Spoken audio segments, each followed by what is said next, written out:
महाकुंभ हिंदू धर्म और सनातन धर्म का सबसे बड़ा त्यौहार है।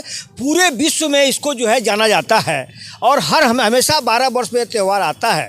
तो हिंदू धर्म के साथ देखा जाए तो ये सरकार ने खिलवाड़ किया है। नेताजी, आपने कहा कि उत्तर प्रदेश में अखिलेश सरकार होती तो कुंभ का नज़ारा कुछ और होता, क्या आपने मतलब 13 में आपने देखा था कि आदरणीय हमारे राष्ट्रीय अध्यक्ष जी अखिलेश जी जब सीएम थे उस समय बहुत कम बजट में और जनता को जो सुविधा उन्होंने उपलब्ध कराया था, आज जो सरकार के इतने पैसे खर्च होने के बाद भी कुंभ में उतनी अच्छी व्यवस्था नहीं हो पाई है।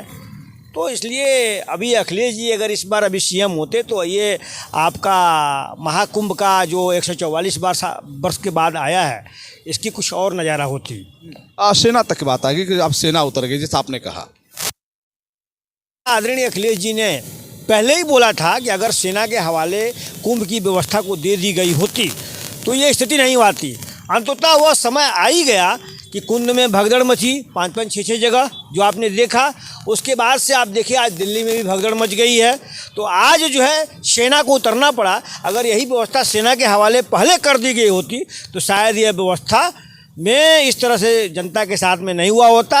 और जो हमारे नेता कहे थे उस बात को अगर सरकार विपक्ष के नेता थे हमारे और हैं, विपक्ष में देखा जाए तो हिंदुस्तान में तीसरे नंबर के लीडर हमारे अखिलेश जी हैं। तो जो बात कहते हैं उस बात में सत्यता झलकती है। जो आज केंद्र सरकार को और उत्तर प्रदेश सरकार को निर्णय लेकर के और इस मंजिल तक उनको आना पड़ा कि सेना को उतारना पड़ा, तब आज कंट्रोल हो रहा है कुंभ की व्यवस्था।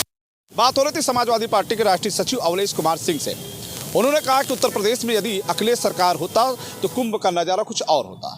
दूसरे सवाल पर कि सेना आज आई है, बल्कि सेना उस वक्त आई होती जब कुंभ की शुरुआत हुई होती। हमारी बात हो रही थी अवलेश कुमार सिंह से। फिर हम आपसे जुड़ेंगे, तब तक इतना ही। जुड़े हमसे बलिया आजकल से। मैं रोशन जायसवाल, नमस्कार।